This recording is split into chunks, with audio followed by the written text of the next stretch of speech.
Do something this weekend that's going to move your business forward. Let me say that again. Do something this weekend that's going to move your business forward. This is the How to Quit Working Show. Jeff Steinman believes entrepreneurship is the only true path to freedom. That's why he created the How to Quit Working Show, where you'll hear stories, insights, and inspiration from lifestyle fanatics who left their soul-sucking 9-to-5 job forever. Now, here's your host, author, entrepreneur, and ultimate lifestyle fanatic, Jeff Steinman. Hello and welcome to the How to Quit Working Show. It's the Friday show, episode number 13, and we're just going to kind of chat and talk about today about attitude and about how your attitude affects your ability to either successfully start a business or successfully keep working. You know, because the fact of the matter is there's a lot to know and there's a lot to learn about starting a business, and we tend to focus our efforts on that. We focus our efforts on, well, I got to know about marketing, I got to know about finances, I got to know about the legal stuff, I got to know about online. All this stuff that we focus on to successfully start a business, but we don't actually focus on what is the most important, because all of that stuff is stuff that a third grader is capable of learning. It's not complicated. What is more difficult and what is really what sets successful people apart from those who are not successful is mindset and how you think. So we're going to talk about keeping a positive attitude and about how to make sure that the thoughts that are running through your head are thoughts that are going to serve you and thoughts that are going to help you, thoughts that are going to move you forward in your business, and not thoughts that are going to actually drag you backwards. I got a lot to say on that, so we're going to jump into that in a little bit. But I wanted to first just talk about a couple of things. And the first thing I wanted to do is I wanted to read a testimonial that came in from Anthony in the UK, and I thought this was really powerful. I was really just blown away by this. So Anthony says, I purchased the How to Quit Working book 2 or 3 months back and carefully took in all the information. And I also listened to all of your podcasts. And he says his day job is making 3D graphics in an industry. And after reading How to Quit Working, he did a lot of research. He asked friends and acquaintances in other companies and other companies in related industries what sort of product or service they needed. So he was just basically taking the concepts in How to Quit Working that are in the book and also that we talk about in the program and on the show a lot. And he said, all right, let me really just roll up my sleeves and put those into practice. And here's what happens. So Anthony says, well, it turns out that there are a lot of companies in a certain industry. I don't want to get into the specifics that are in his email here, but in the certain industries that are crying out for this type of 3D graphics that he creates. All sorts of visual paraphernalia that a typical company in this industry would need. They don't want to pay their in-house artists to recreate the wheel every time they need these specific types of 3D graphics. So Anthony says, to cut a long story short, I am heads down creating the assets. This is my favorite part of this whole thing. I already have my first customer lined up, waiting for me to deliver the product. Anyway, Jeff, I thought you'd appreciate a small bit of feedback on the inspiration that I've gotten from your book. Anthony in the UK. Anthony, thanks so much for sending that email. Since you said you listened to all of the episodes, I know you heard that, and thank you so much for sending that. And congratulations! And I'm so excited that you've really rolled up your sleeves and implemented the concepts in the book, and that you have your first client lined up already. And I'm telling you, we say this all the time: nothing moves you forward more than getting that first client, getting that person who whips out their money and they pay you and they say yes. Anthony, what you have is valuable. I want it. And that is called a proven business idea, a business idea that you know is going to work. And there is just nothing else in the world that will move a business forward faster and with more force than a business idea that is proven out, that somebody, and proven means not your mom and your best friend and your sister-in-law said it's a good idea, but somebody actually pulled money out of their wallet and they handed it to you. So congratulations, Anthony, on that. and know that, what Anthony did there, it wasn't like super complicated, right? I mean, he was willing to just be open and candid and have that conversation with people that he knew about, hey, what do you guys need kind of in this area? What are you looking for that's not out there? And then he said, oh, I can do that. Right. And he probably, before he reached that point, he probably had a number of things discussions that didn't pan out, that people would give him information that he just couldn't do anything with, but he kept at it. And he's found something. So that's great news. So excited to hear from Anthony. Congratulations, Anthony. And I look forward to having you on the show once you have quit your job and we can all drink a beer or and celebrate in some way. So I also want to remind everyone the How to Quit Working Circle on Facebook is such a great community. We've just had a ton of people that have joined that, and it's been a lot of fun. The conversation's really taking off. We're having great conversations, helping people to build their businesses right there in Facebook. You can ask questions and get answers from me and other folks that are in the group. It's been a great thing. Definitely, it's one of those resources that when I look at it, I'm like, wow, it makes me really proud of what we've created here at How to Quit Working, because it's the exact type of thing that I needed when I was going through my transition. And to be able to create that for other people is really, really exciting and really rewarding. So jump into that. There's no cost for that. It's completely free. You just go over there and click join group. All you got to do is go to howtoquitworking.com/group, and that sends you right over to Facebook, and you can click join group right there. Now, I wanted to talk about a couple of new things that are going on with the How to Quit Working show. First of all, the Friday shows, I'm experimenting with doing them on YouTube. So this is a live hangout on YouTube. The first time, I didn't tell anybody because I wanted to try it out with 0 viewers the first time and see what happens, see if it works. That's the best way to make changes and do anything in your business is to just throw it out there, just try it out and just see what happens. I actually just kind of decided to try this. I think it was yesterday afternoon or this morning. I kind of got the idea. So I'm giving it a shot.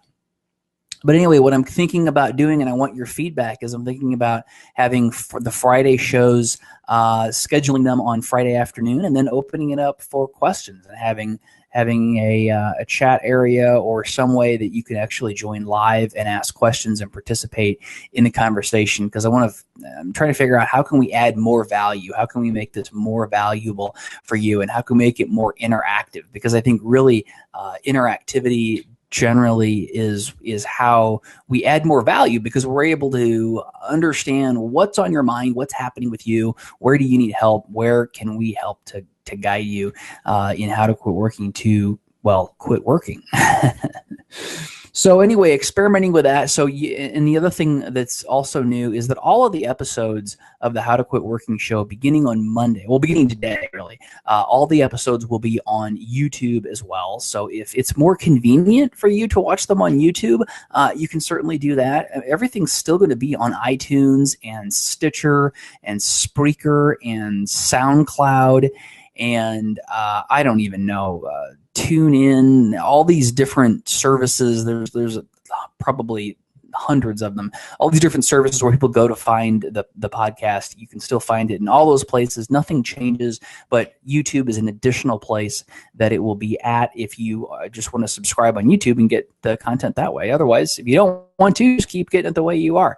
And I'll talk a little bit about kind of the reason that I do that is, as I look to grow the audience of this show, and that is a goal. That's a goal that I'm not shy about. I want more people listening to this show. I want more people to get this information. I want more people to quit working, and I want more people to buy my products and join my programs, because I don't make any bones about the fact that this is a business, right? This is a business that I am doing to make money. It's not free charity. There's a lot of free stuff, a lot of free content that I put out. And if people want to consume that free content, I absolutely wish them the best of luck. Consume the free content all you want. That's what it's there for. Nobody's obligated to buy anything, but when folks do want to go further, we do offer that opportunity, and it's important that we do. And, I always like to to be really candid about the fact that I don't make any bones about the fact that this is a business. It's here to make money, right? And it's able to help a lot of people without asking them for money, but we do have to make money in order for this to work. And we do make money, right? And it's good. And in order to grow the business and grow the revenue, we have to have more people listening. So all of that to sort of say, why am I putting it on another channel? Well, the comparison, I was thinking about this afternoon, the comparison really is when you look at, let's say you invented a product. Let's say like it's a new type of a coffee cup that talks to you or whatever, any kind of silly thing. So you've invented this new coffee cup, and let's say you get it in Walmart. And that's really good news, right? It's really good to have that thing in Walmart. It's in a large marketplace. A lot of people are going to see it. A lot of people are going to be exposed to it. But if the opportunity to get it in Kmart as well came along, well, wouldn't you want it in Kmart as well? Absolutely. You're going to make more sales that way. So in this case, this is about getting the show into more and more places. And for those of you who are building online businesses, it's important to remember that getting your content into many, many different places so that the people who are already there can discover it. Now, for content like this, iTunes is a really great place for people to go and discover it. And it's probably the best place. But why not get it in Kmart as well and be able to potentially do some more interactive things by getting it onto YouTube as well. So anyway, all that to say, that's the reason why I'm always looking to add new places. And as a couple of months ago, probably some of you are listening on Spreaker or SoundCloud. Those are two new places that I began publishing the How to Quit Working show just within the past, I think 3 months or so.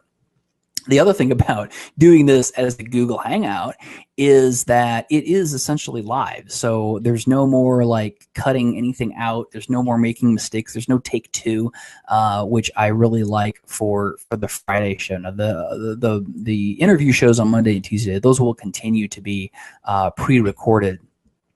But we're going to try the Friday show live on the Hangout, and next week I'll invite folks to come and join live if they choose, and if they're not, you can always listen to it happen. So that's new stuff. Let's see. I got a list here of things that I'm looking at. We got a bunch of new guests coming up. I recorded an interview for Monday that I'm really excited about. A guy that quit his job in the telecom industry, someone who I met at a conference a while back, and he's got some really, really great stuff. And the thing I'm really excited about with his show is he has 2 small children and he has a family to support, and he talks about kind of that. He talks about his philosophy around, how do you start a business when you have small children to raise? And, because that's a huge responsibility. And he's going to talk about that and about his philosophy about, how having children doesn't necessarily mean that you have to give up on everything that you care about in life. And actually, you can serve your children better by pursuing the things that you care about in life, and the things that you want, and the things that you that will make you happy, and the things that, frankly, you deserve as a human being. And I'm giving too much away. I don't want to give away the whole point of that interview, but it's going to be a really good one on Monday. So that's coming up. And let's see, what else do I have? Oh, I want to let everyone know. I always try to think about what are the things that are stopping you from starting a business? What are the blocks? What are those things that you're saying, I'm just worried about this, right? And one of those things that's out there is health insurance.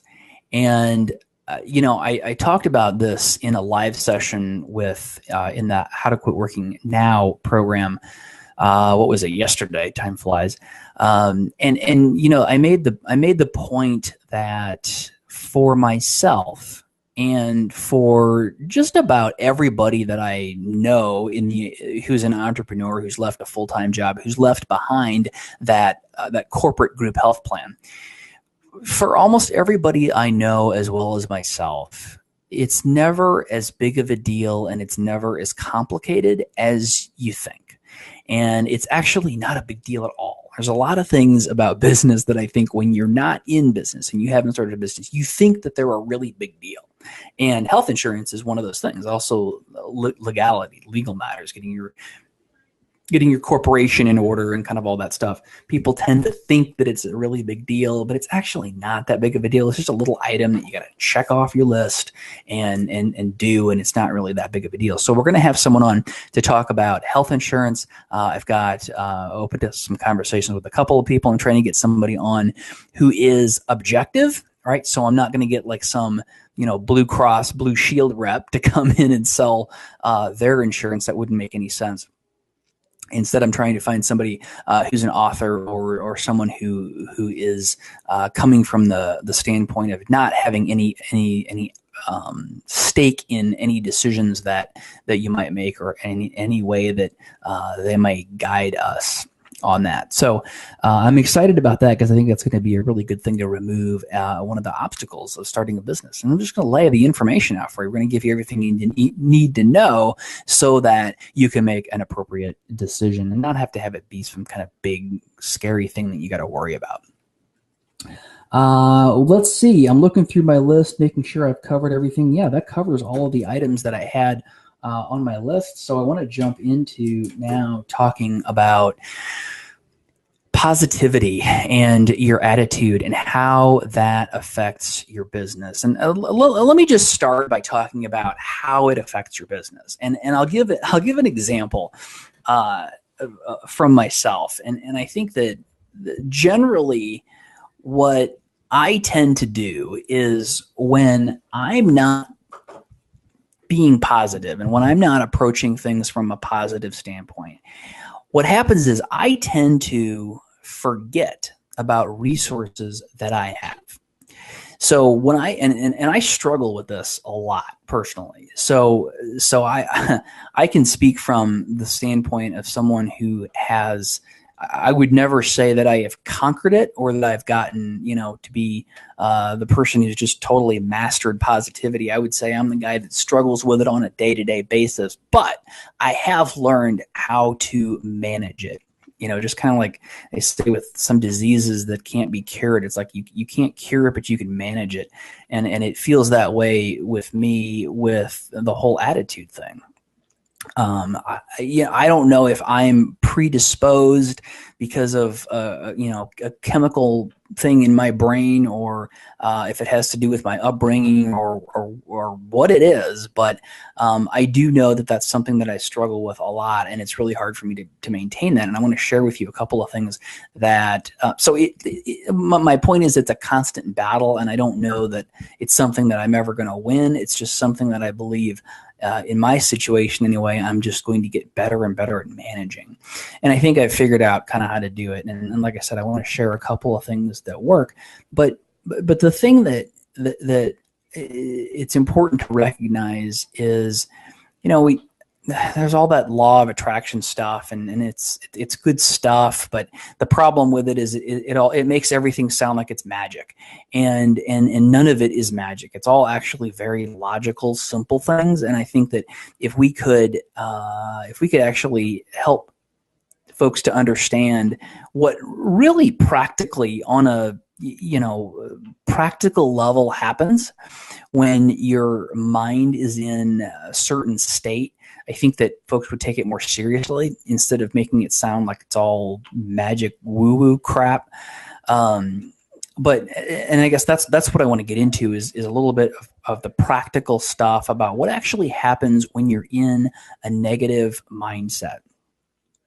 So I'll give a couple of examples, and the first one is my propensity for forgetting about resources, right? So when I'm in that mental state and I'm thinking, things aren't going very well, and this is, I'm never going to grow this business to where I want, and maybe I won't even be able to pay the bills next month, and I start thinking like that. What happens for me is I begin to get into this place of despair and worry. And then I start to think about, well, how can I make sure I survive? How can I just survive? How can I just be sure that I'm going to be able to pay the bills next month? And getting into that place makes me just think about those basics, So I start thinking like what could I sell? Well, how could I eliminate some expense? How could I how could I maybe figure out some way of bringing in some more money, and I start to think about, well, maybe I should like do some tiling jobs on the side or something like that. And I go to all of these ridiculous places. And when my mind goes there, then I forget about, for example, a business deal that I might be working on, or some money that I might have coming in from some real estate thing, or I forget about a resource that I have that I could tap in a positive way to bring in some revenue. Because it all comes back. It all comes down to money. I mean, that's all that we ever worry about. We say whenever worry comes in, like I think like 90% of it ends up being about money. Now it's more complicated than that, but on the surface, the thing that you really have to manage is the money worry. But the thing is, when I start thinking in those ways of despair, I forget that these resources exist. I remember, and this is kind of funny, but kind of sad, actually. It's good that I can remember. I remember it was a couple of years ago, shortly after I quit my job, and I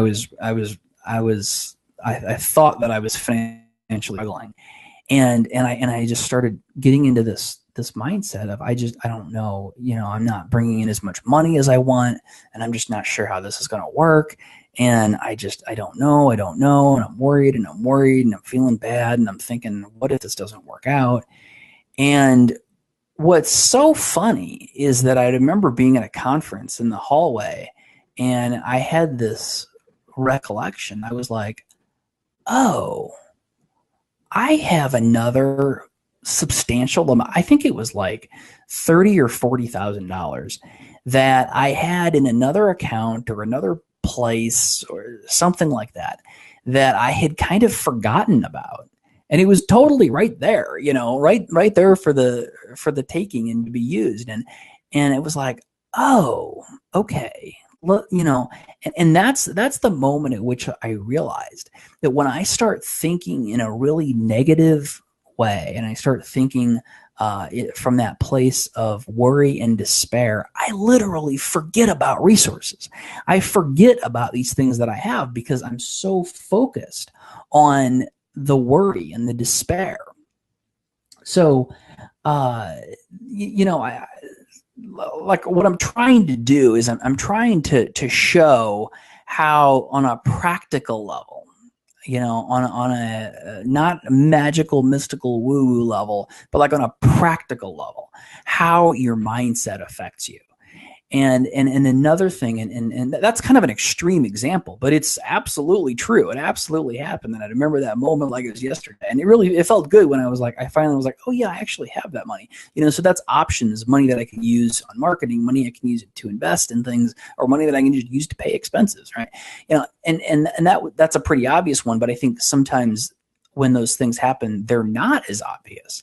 Like I think that recently I have a large number of irons in the fire. I don't know how much you can tell or how much you can feel from my mood and kind of what you see on social media and how I present myself. Because I know that you pick up things about me and what's going on. But if you can't tell, I got a lot of things going on right now. I have a lot of irons in the fire. And recently it's been a bit of a struggle to kind of keep up, because sometimes, I hope that I don't ever paint an overly rosy picture of entrepreneurship. I know I'm a huge advocate of entrepreneurship, but I hope I don't ever paint an overly rosy picture of it, because sometimes it freaking sucks. and right now I have a large amount of opportunity that's coming at me, and it's really, really good. But what it also means is, because of the things that I have going on and where I am and what's going on, it means I'm having to do a lot of shit that I really don't want to be doing. I've got a lot of really annoying things that I'm not enjoying doing. I have a lot of writing projects in the air, and I'm kind of like, as much as I love writing, I'm kind of like up to my eyeballs with writing. I kind of like don't want to write anything, like, so, and that's just one example. There's a lot of marketing copy that I'm having to do, and a lot of things going on, a lot of consulting work, a lot of one-on-one work with clients that I'm doing that is requiring me to sort of sit at my desk in my office and pump through this stuff. A lot of preparation and a lot of planning for things that are coming up. And it's requiring me to do kind of a lot of the stuff that I don't enjoy doing. And it's a perfect storm somewhat of all these things. And it's not a bad thing. It's just something I got to work through. It's just part of that management of these things that we don't like. One of the issues that I'm having right now is that there's a lot of these things that I'm having to do just sitting here in my office at my desk all by myself, just working on these things. And, we had such a great show. I got such a great response from the show with, oh my gosh, her name is escaping me. The introvert entrepreneur. She was one of my favorite guests, and she talked about kind of the certain special things that introverts have to do to make sure that their energy is kept up. Well, I am an extrovert, so I have to be out. I have to be talking to people. I have to be having conversations. I got to be around other people in order to get energy. And these things that I'm having to do right now are not the types of things that are giving me the energy that I need. They're not allowing me to have the interaction with other human beings that I so enjoy, that I so crave, and that I need as a natural extrovert. So I'm finding, it difficult to manage my energy because I'm having to do so much of the stuff that I don't, that drains my energy. So it's pulling my energy away, sort of the opposite of what Beth Belo is her name. Can't believe I forgot her name. But anyway, the things that Beth was talking about for introverts, I have, sort of just, it's sort of the opposite issue. It's like if I was an introvert, it would be like me having to go out and speak on a stage or be on and be in front of people all the time, and how draining that would be. Well, like sort of the opposite thing happens here. So again, and I'm not giving you all that information like to as to create a pity party for me or to get sympathy, but I'm just sort of saying it because, when all of these things begin to happen and pile up, it becomes difficult to manage all of that. And again, like I said, a lot of different opportunities coming my way and a lot of work to sift through and, make those opportunities happen. But it's also kind of it's draining and it's difficult. So what's happening is when I'm getting into that drained state, my attitude kind of goes into the crapper, and my attitude kind of goes to a place of this all just kind of sucks, and everything sucks, and I hate my life, and I hate everything, and just everything sucks. Like, I don't know how to describe it other than to say it's just like everything sucks. That's just kind of how it feels sometimes. But what happens is when I get into that silly, and it's silliness because everything does not suck. Everything's actually really, really wonderful. I have a ton of things to be thankful for, and things are really great. But when I get into that mindset, then I start to tell myself everything sucks. And number one, it doesn't. But number two, the worst part of it is that you then forget about all that opportunity. You forget about all these things that you have to be so excited about. I forget about all these good things that are happening and all the good that's going to come out of all of these great things that happen. How to Quit Working became an Amazon #1 bestseller a couple days ago. And, that's a great thing, something that I've been working towards for quite some time. And, when I'm not in the right mindset, it's easy to forget. I mean, literally just completely forget that something really, really cool like that happened just a couple of days ago.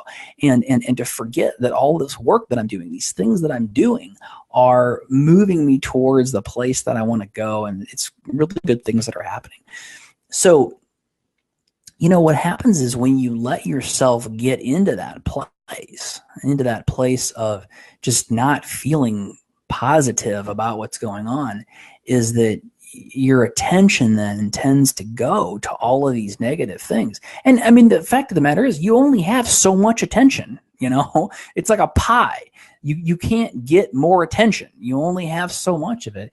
And when you take all of your attention and you put it all towards the negative things, then there's nothing left to put towards the positive things. So how the hell can you even be happy if you're taking all your attention and putting it all towards all these negative things? You've got to put an appropriate amount of attention towards the negative things in order to deal with them. That's just the way it happens. You just got to have the ability to put that attention towards those things and deal with them. But you've also got to save a whole lot of that pie, like 90%, 95% of that. If you can, you got to save a lot of that pie to put towards those positive things so that you don't get caught in that trap of putting all of your attention towards the negative things and then not even realizing the positive things. And here's the terrible thing about, I'm pounding the desk, I'm so passionate about this. Here's the terrible thing about not putting any attention towards the positive things is you don't do the things that you need to do to enjoy, appreciate, or potentially make those positive things happen. Because opportunity is only opportunity until you do something with it. You can have all the opportunity in the world, and if you don't do something with it, then it's just opportunity, and opportunity in and of itself doesn't help you. That's why they call it opportunity. You got to do something with it. But when you're putting all your attention on this negative crap, you're not giving the opportunity and the positive stuff the attention that it needs to grow. And in the common law of attraction crap and all that stuff that wants you to believe it's all mystical and magical will tell you these things like, oh, you get what you focus on and all of that, and they make it sound so magical. But I mean, that's it. It's all about what your mind makes you do. When you're thinking in a certain way and you think that it's all hope and despair, well, you move into survival mode and you start thinking about, one of the thing that I do is I start thinking about, well, how can I cut? I get out my expense spreadsheet and I start saying, well, what can I cut? What can I get rid of? Because I'm in survival mode. I got to make sure I got just enough to make sure I can eat. That's just silliness because it's not even, like my financial situation never even really been that bad. So you start focusing on all of the wrong things and ignoring all of the good things and ignoring all of the really positive things and exciting things that you can do to move yourself forward. And this isn't just about business. This is about anything and everything. I mean, this whole thing could be about raising your kids, right? If you're having some problems with them, you're worried about that D in math, if you place all of your focus on that D in math, then and the negative aspects of it, and you'll forget to place the focus on all of those A's and B's and maybe C's, and more importantly, the positive things that you need to do to get that D from a D up, to an A or B. So it's all about focus, and I hate parroting back that a lot of that woo-woo stuff, because I know that people come to How to Quit Working and they listen to this show because they want the practical stuff, they want the facts, they want the nuts and bolts of it, and not a bunch of silliness. And I think that the self-help industry in a lot of ways does a real disservice to people by making it all seem so magical when, frankly, as I just explained, it's all just simple, logical stuff that makes perfect sense. There's nothing magical about it. So you've got to manage that mindset, and you've got to make sure that you're thinking about things in a positive way. So I'll give you a couple tools to do that. Number one, and I'm not going to dwell on this because I know when I start talking about this, it goes on for hours, but you got to get turn the damn media off. You got to turn the news off. You got to turn all that crap off and quit focusing on it. Most folks know that I don't watch, I consume zero news. And let me tell you, it's effort to not consume news, particularly in that I write for a couple of major publications and have to be involved with them to some degree. So it's almost like having to put my hand over certain parts of the screen sometimes that I literally do that. I'm not joking. I literally, don't want to see that main headline that I know is going to be depressing right there. So you've like I said, it's an effort to not consume media. But the other thing that I'll say is that, being from St. Louis, most of you have seen, the things that were going on in Ferguson. That's a 30-minute drive from where I live. So it's something that was important to me to know and understand kind of what was going on there. So I went through and I also recognize there are times when, if you're somebody like me who chooses to isolate themselves from the news, there are times when you say, okay, I got to get in, I got to roll my pant legs up and I got to wade into the shit and I got to get the information and see what's going on because I care about it enough. And there's times you have to do that. And this was one of those cases. And what happened was, I waded into the quagmire of the media and I got the information that I needed. But what I did was I spent way too much time there. I got really interested in it and I really spent way too much time kind of checking the news to see what was going on and kind of following up and kind of wanting to track and follow every detail that went on. But it was a really good reminder for me of how unhealthy that is, of how unhealthy it is to be all caught up in the news and every little detail of what's going on with everything. How much can you do about it? If it's a situation where you can do something, well, then maybe it is productive for you to be involved. But just to feel like you have to be informed, I don't buy that. I don't buy it one bit. I think that you gotta be a positive person who is positively contributing to the world, and that is how you make a difference, not by tracking and following every detail of every horrible thing that goes on. So, I have made a concerted effort to eliminate news and media from my life for, I guess, probably about 3.5 years now. And it's made a huge difference. And then I also will say that I really backslid on that with the Ferguson stuff that happened here in St. Louis. And it was a really good wake-up call. It was a really good reminder for me as to why I don't let that crap into my brain on a regular basis. And there's a balance to be struck. And there's a way to manage that.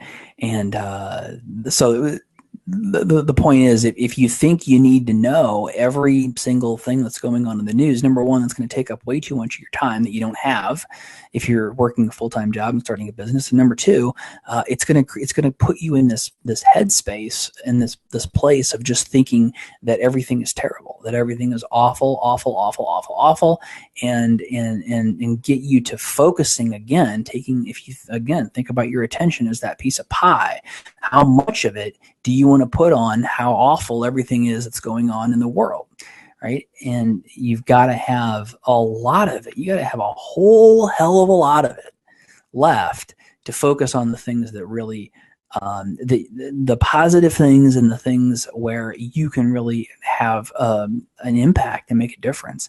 And that's not just about your business. That's about having enough of that attention to focus on raising your kids and making your kids the best people that they can be. So think about your attention like it's a pie, and realize that you've only got so much of it, and you need a big chunk of it to go towards the things that you really care about and the things that you want to accomplish in the areas where you want to have influence in the world. So again, all of that to say, turn the damn news off. turn off CNN.com and be vigilant about hiding stuff on Facebook. The last couple of weeks, that hide button on Facebook, or I don't want to see this, or whatever they call it, that's become my best friend. Hide that stuff like mad. And then the other thing that I'd say that's really important for keeping your mindset in the right place is being thankful for the things that you do have. Right? And a lot of folks talk about gratitude, and they talk about the importance of gratitude. And there's I've even seen, and this is I'm not at all anti-Facebook, because there's some really good positive things that happen on Facebook, but there's been this gratitude challenge that folks have been doing on Facebook, and I think they're like listing off on Facebook 5 things they're thankful for every day, or something like that, whatever it is. And I think that, that's a real positive thing, and a really good thing to remember the good things, right? And to keep your focus on that 90% of the pie that is positive and that lets you make a difference. And instead of focusing on that negative stuff that is just going to pull you down and is just going to steal your focus away from the things that really matter. So gratitude, being thankful, always remembering the good things that are going on. When I was early on in my business, and I don't do this anymore, and it's making me think as I say that maybe I should be doing this still.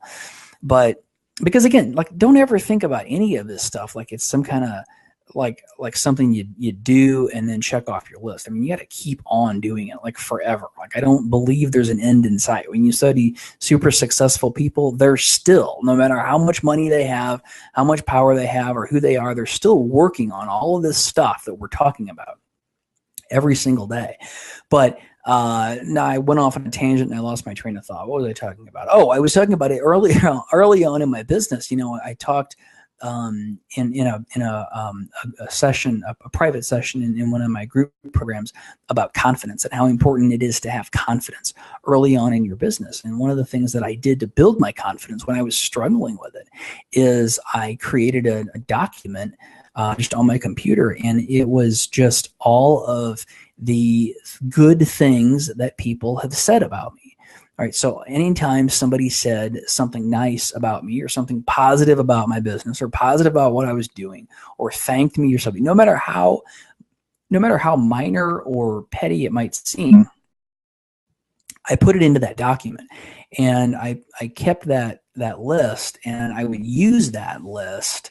Well, number one, it's really good for marketing stuff, right? When you need testimonials or copy for marketing, it's really good. But more so than that, it was my little confidence booster that I would use when I was feeling like not so confident, or when I would get a negative comment, because you get negative comments all the time. People say negative things about you and about your business and about what you're doing. And I would use that document to then pump myself back up and remind myself of the positive, good things that were going on. So that's a trick, a little tip that I think everybody should do that. If you, particularly when you're developing a business idea, you're going to get a lot of rejection. That's part of it. It's just like in Anthony's case, in the email that I read at the beginning of the show. He talked about the success that he had, but I know for a fact, he didn't say this in his email, but I know for a fact that he got some negative responses, and some people that said, yeah, I don't know, or, or something that was off the wall. So it's part of it, right? Getting that negative stuff is part of it. And you just got to figure out where you're going to put your attention, because as we talked about, where you put your attention absolutely dictates where your results are going to be and what you're going to get more of. They say you get more of what you focus on, and that's absolutely true, but it's not because of some magical, super duper power or something goofy like that. It's because of the freaking actions that you take because of how you think. If you think that things suck and things are going to hell in a handbasket, you're going to go into survival mode, and you're just going to do the bare minimum things that you have to do to survive. If you think that there's an abundance of possibility, and I don't even like the word abundance because it gets so overused in this the magical woo-woo sense. Not that I'm not opposed to that, spiritual stuff. I'm a pretty spiritual guy myself. It's just, I just don't believe that these mindset things are magic. They're not magic. It's not some, universe rearranging itself or any of that kind of stuff that they say. It's about the results that you get from the actions that you take, and your thoughts make you take certain actions. All right. So I feel like I'm rambling. I hope I didn't ramble too much, but I feel strongly about this stuff because, this is the stuff that sets apart successful people from everybody else. And if you want to accomplish stuff, you got to start to think about this stuff and you got to look at it. And I hope that I am bringing a different perspective, a different idea, just a different concept of how a less magical concept of how this stuff works. So anyway, that's it for today's show. I hope you enjoyed. Send me an email. Let me know what you thought, Jeff@howtoquitworking.com. Love having conversations because I love to know what you think, because what you think is what dictates what the next show is going to be, right? If you want more of something or less of something, you got to tell me because I'll make it happen. And, just about every show and just about every piece of content that I create is born out of a question that I got or a comment or some need that I've seen out there. So that's why it's important for me to continue generating great content. I've got to have input and feedback from you. So shoot me an email anytime, Jeff@howtoquitworking.com, and we'll talk. And I look forward to talking with you again. We got some great guests coming up next week. So we'll be back in just a couple of days with another episode of the How to Quit Working Show. Enjoy your weekend and do something this weekend that's going to move your business forward. Let me say that again. Do something this weekend that's going to move your business forward. Now, let me say that again. Do something this weekend that's going to move your business forward. Thanks for joining us on the How to Quit Working Show. Tune in next time when we'll talk to another amazing person just like you who is now living the ultimate life of freedom and doing it on their terms. If you want to learn how to quit working and get these episodes delivered directly to you, visit howtoquitworkingshow.com.